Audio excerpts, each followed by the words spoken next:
Welcome guys, and today I'm going to show you how you can fix this error code for your EAC anti-cheat. So let's get started.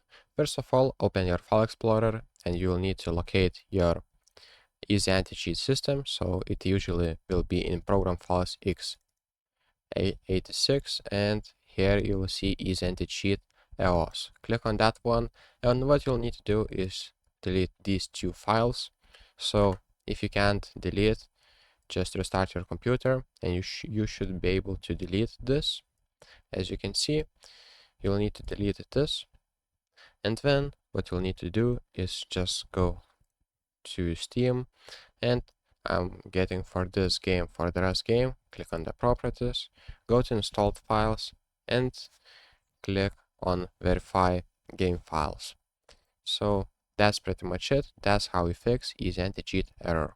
So thank you guys, and see you in the next one.